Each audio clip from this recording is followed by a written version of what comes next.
Hold tight, fight fans, because the MMA world is exploding. Carlos Ulberg just snatched the light heavyweight championship at UFC 327 with a stunning knockout of Giri Prochaska, but here's the twist: he's lost the belt. Yes, you heard that right. The newly crowned champ misplaced his title after a wild celebration in Miami, complete with champagne, shots, and a nightclub afterparty. He thinks it might be at an apartment with one of his boys, but the search is on. And Ulberg's not just dealing with a missing belt, a knee injury is threatening his return to the octagon. Stay tuned for updates on both. Now, let's shift gears to Canada, where Mike Malott is gearing up for the biggest fight of his career. His first UFC main event against Gilbert Burns at UFC Fight Night 273. Malott isn't letting the hype get to his head, dismissing callouts from Colby Covington and Holland, declaring his sole focus is on Burns. He's anticipating the best version of Durinho yet, and is laser-focused on delivering a performance for the Canadian crowd. This is a dream come true for Malott, and he's not looking past Saturday night. Will he rise to the occasion? From the Octagon to the White House lawn, the UFC Freedom 250 Fan Festival is set for June 13th in Washington, D.C., and Kid Rock won't be taking the stage. Despite his close ties with Dana White and Donald Trump, the UFC went with a different musical powerhouse, Grammy-winning Zac Brown Band. They'll kick off their Love and Fear tour at the event, promising a massive celebration for fight fans. Expect interactive experiences, celebrity appearances, and a whole lot of music leading up to the historic UFC White House fight card. Will this event live up to the hype? And finally, Dana White is firing back at Colby Covington, who claimed he was snubbed from the UFC White House card. White insists there's a very clear reason for Covington's absence, emphasizing the UFC's commitment to keeping fighters active and offering them bouts.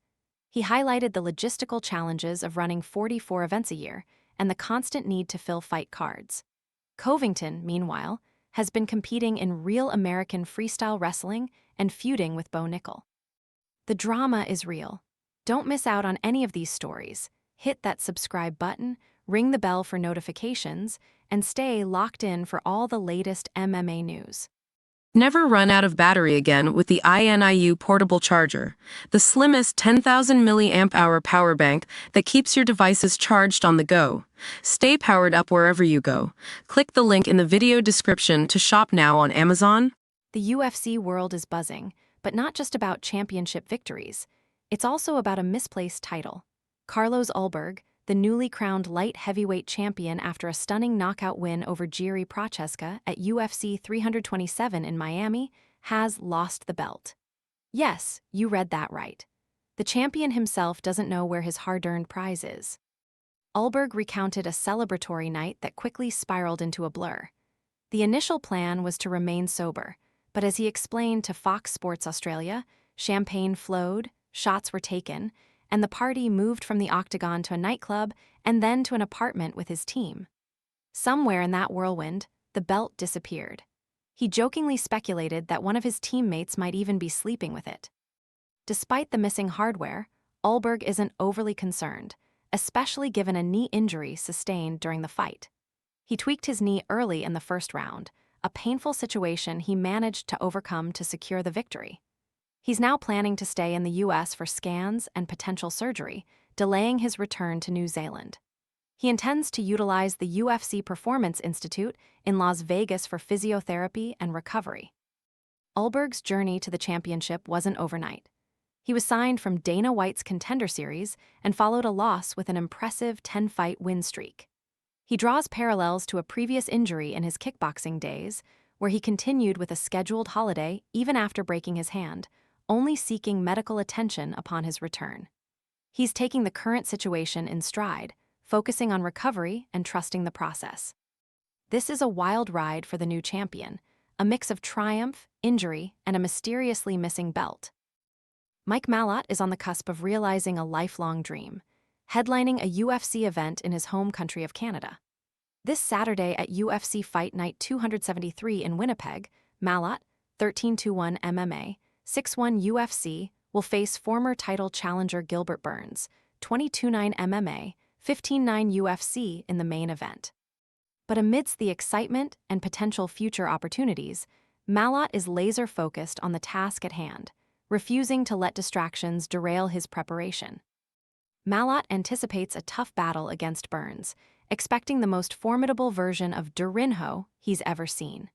He's dedicated his training camp to meticulous preparation, bringing in challenging sparring partners to push his limits and elevate his game.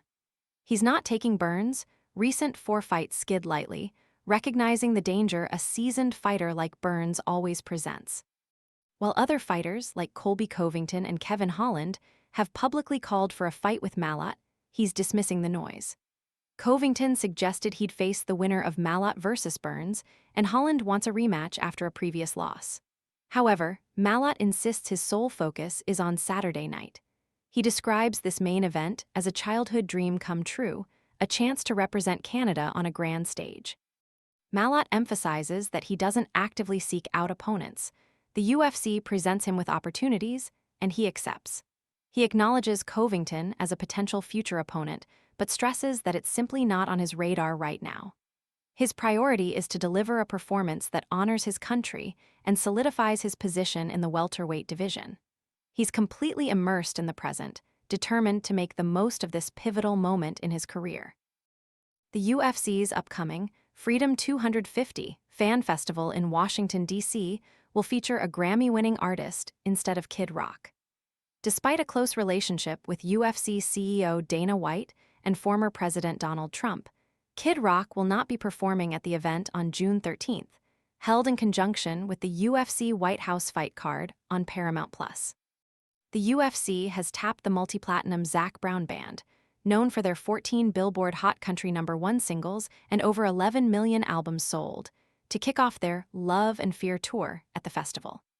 The Freedom Fest promises a full day of entertainment, including interactive experiences, appearances by UFC athletes and celebrities, meet and greets, and ceremonial weigh-ins.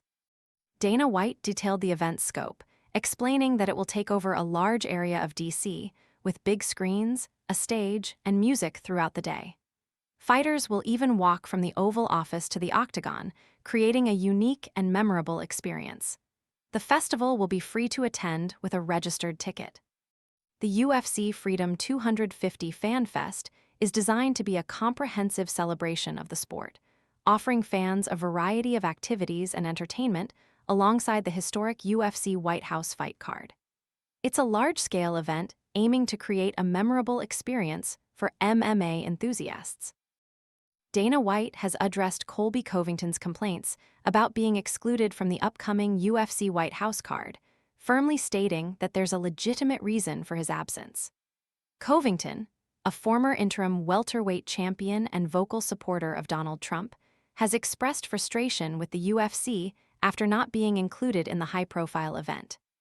White refuted the idea that fighters are overlooked without justification, emphasizing the logistical challenges of managing a large roster. He explained that the UFC needs to ensure fighters compete at least 3 times a year to avoid financial obligations, even if they're not actively fighting. He asserted that Covington's omission wasn't arbitrary and that there was a specific reason for it.